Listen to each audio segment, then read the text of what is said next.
kelucuan dari Trump terus terang. Kelihatan betul bahwa kalau berbisnis hebatlah, tapi dalam memahami posisi Iran dengan latar belakang sejarah menurut saya terlalu terlalu terlalu kurang pengetahuannya. Amerika itu kan gudangnya tokoh-tokoh sejarah yang hebat. Apa nggak ada yang memberitahu kenyataan historis, sosiologis, psikologinya Iran kepada Trump ya? Atau Trump memang nggak, hanya dia sendiri yang paling benar? Iran akan mampu bertahan, dan menurut saya Perdana Menteri Pakistan dan Presiden kita seharusnya bukan lebih dulu datang ke Iran, ke Teheran, melainkan datang ke Amerika dulu, ketemu Trump dulu. Tapi kalau datang ke Iran duluan, ya menurut saya strateginya keliru. Karena dua-duanya kan anggota lembaga perdamaian kan, dan itu pasti dianggap memihak Amerika. Nah, itu menurut saya kekeliruan strategis yang dilakukan kalau itu dilakukan. Ada rencananya mau langsung menyerang secara lewat angkatan darat. Ya, Iran tidak akan takut dengan ancaman itu. Itu buat dia bukan sesuatu yang aneh. Bukan sesuatu dalam perjalanannya menjadi seperti sekarang, bukan sesuatu yang menakutkan dia. Nah, begini, ada sesuatu yang menggelikan saya sebagai seorang yang belajar sejarah. Ketika Trump menerima pejabat tinggi dari Jerman, nah dia bicara, dia marah sama Inggris, sama Spanyol karena wilayahnya tidak boleh digunakan untuk melawan Iran. Gitu. Dia marah. Lalu dia ngomel, Perdana Menteri sekarang ini, Perdana Menterinya Inggris sekarang ini tidak sama dengan Churchill. Winston Churchill. Aneh. Winston Churchill itu justru adalah orang Perdana Menteri yang mempertahankan diri, tidak menyerang orang dia. Dia justru mempertahankan. Nanti setelah dia terancam oleh Hitler, baru dia melakukan perlawanan. Nah, belakangan Amerika juga ikut karena kesalahan Jepang yang mengebom Hawaii kan, itu. Nah, jadi bagi saya lucu mendengar keterangan keterangan Trump itu. Nah, sekarang ada lagi yang lebih lucu lagi. Dia mau menentukan siapa yang akan diangkat oleh tim yang akan memilih pemimpin tertingginya Iran. Sekarang kan belum ada pengganti dari Ali Khamenei. Lalu itu kan ada timnya itu 80 orang dan itu dipilih oleh rakyat itu. Nah, Trump ngomong dia mau menentukan siapa yang menggantikan Mullah itu. Ini dari mana ketemunya? Negara lah, kalau Venezuela oke lah. Tapi kalau Iran pasti tidak mungkin. Sebab Iran itu adalah melewati berbagai gelombang dalam perjalanan sejarahnya. Jauh lebih daripada Amerika. Amerika baru pada tahun kapan? Si Iran sejak Hammurabi sebelum Masehi sudah bergumul dengan berbagai permasalahan. Jadi tidak mungkin sekarang ada rencananya mau langsung menyerang secara lewat angkatan darat. Ya, Iran tidak akan takut dengan ancaman itu. Itu buat dia bukan sesuatu yang aneh.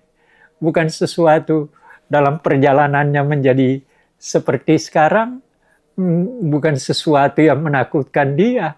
Ya, dia pasti akan lawan. Bahwa mungkin dalam perang dia kalah, tapi dalam pertempuran dia kalah, tapi dalam perang belum tentu. Ya kalau dilihat ada kesalahan Israel sama Trump. Apa?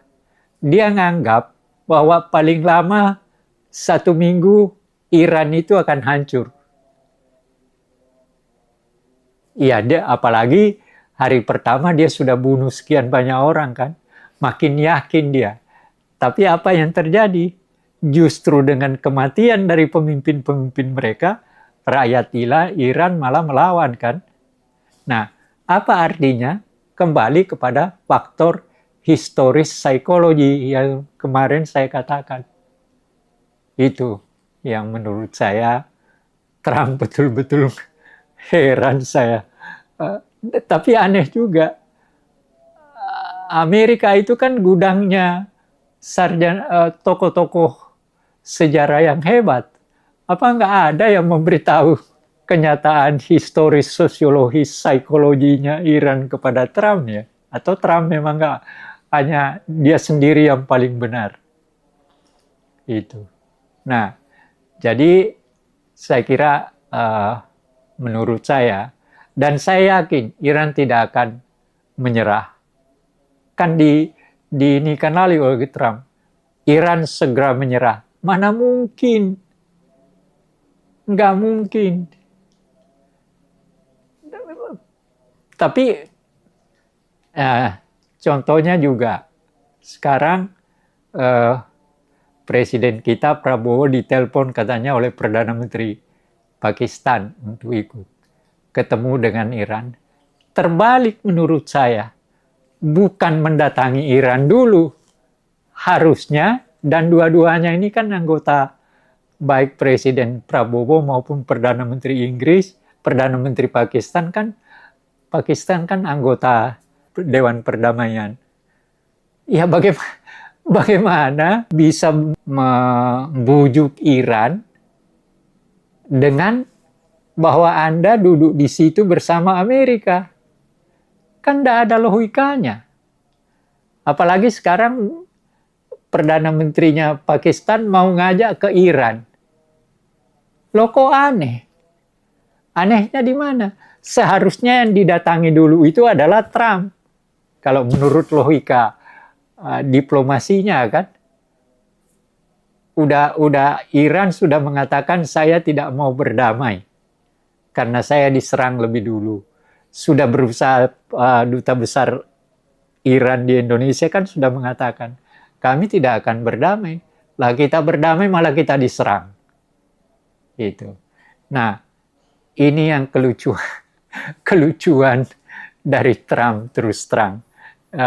Kelihatan betul bahwa kalau berbisnis hebatlah. Tapi dalam memahami posisi Iran dengan latar belakang sejarah, menurut saya terlalu kurang pengetahuannya. Dan sejarawan Amerika saya nggak tahu apakah ada di keliling dia. Kalau dibanding, kan ada dua peristiwa yang menarik itu. Sebenarnya Amerika ini tidak pernah menang perang, terkecuali ketika bersama Inggris melawan Hitler. Jadi Eisenhower lalu mengalahkan Jepang. Jadi bahkan MacArthur lari dari Filipina, lari ke Irian. Baru setelah mendekati, dia ditugaskan ke Jepang. Dan dia yang menandatangani penyerahan Jepang. Gitu. Jadi sebenarnya Amerika boleh dikatakan berperang panjang itu dia tidak memiliki kebiasaan itu. Beda dengan Iran, sepanjang perjalanannya selalu berada dalam situasi ya memang juga hal itu wajar aja dalam perjalanan sejarah.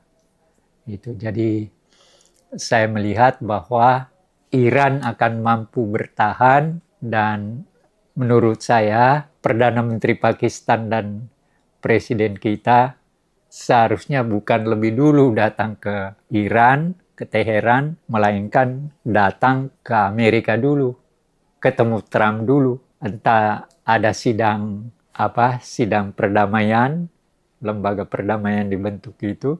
Tapi kalau datang ke Iran duluan, ya menurut saya strateginya keliru.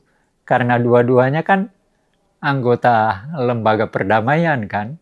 Dan itu pasti dianggap memihak Amerika. Nah, itu menurut saya kekeliruan strategis yang dilakukan kalau itu dilakukan. Begitu. Kalau yang tadi, maksudnya kita lihat ada beberapa demonstrasi di Amerika. Iya, Itu dampak ke Trumpnya kira-kira bagaimana? iya. Kita susah menduga Trump. Apakah nanti dia akan mengikuti, karena kelihatannya egonya sangat tinggi. Sebenarnya ada pengalaman. Amerika itu kalah di Vietnam bukan oleh karena kalah kekuatan angkatan perangnya, tapi oleh karena tekanan dalam negerinya. Nah, apakah berulang dengan Trump? Tapi lihat aja Kongresnya justru mendukung Trump. Jadi Partai Republik masih sangat kuat di Kongres. Tapi saya kira kita lihat sampai seberapa besar perkembangan demonstrasi-demonstrasi yang menentang itu dan apa efeknya, apakah akan sama dengan apa yang terjadi dengan ketika perang Vietnam. Nah, kita lihat lebih lanjut. Nah, itu kan ambisinya Trump. Sebenarnya sederhana. Sederhananya di mana? Timur Tengah itu persoalan, dan ini berdasarkan apa yang pernah diajarkan oleh saya, oleh dosen saya, mantan Menteri Agama, Profesor Dr. Mukti Ali. Saya berkuliah cuma sendirian dan dia pernah ngomong pada saya begini, Mas Anhar, sebenarnya percuma kita ngomong panjang tentang persoalan Palestina dengan Yahudi itu. Kenapa, Pak? Ya sebenarnya kalau kamu mau mendalami persoalan Timur Tengah, makin dalam kamu dalami, yang kamu minum, ketemunya adalah minum minyak. Jadi persoalan minyak sebenarnya di Timur Tengah itu. Greenland kan juga begitu. Trump itu marah kepada Greenland karena dia membuka jalan bagi Uni Soviet dan Cina untuk modalnya di sana. Maka dia marah. Gitu. Itu yang menyebut. Sama saja. Tapi kalau Iran dan ini itu persoalan kaitannya dengan Yahudi. Jadi memang Netanyahu bersama ini memang untuk menghancurkan Iran. Gitu. Jadi ada perbedaannya di situ. Tapi kemarahan Trump memang kelihatannya sudah tidak bisa mengendalikan diri. Jadi secara psikologis historis nih pertama kali Amerika yang melakukan perang pertama. Iya, ada memulai mengambil inisiatif itu, tapi harus diingat agak berbeda juga. Dia terutama mau membela Yahudi kan, persoalannya di situ. Jadi ini ada kaitannya dengan Yahudi terutama. Tapi begini, yang jelas menurut saya ini tidak akan, kalau Trump mau mempertahankan ambisinya yang bersifat ambisius, maka perang ini akan panjang dan akan lama, dan menurut saya berdasarkan analisa historis psikologi, Iran tidak kalah. Iran tidak kalah.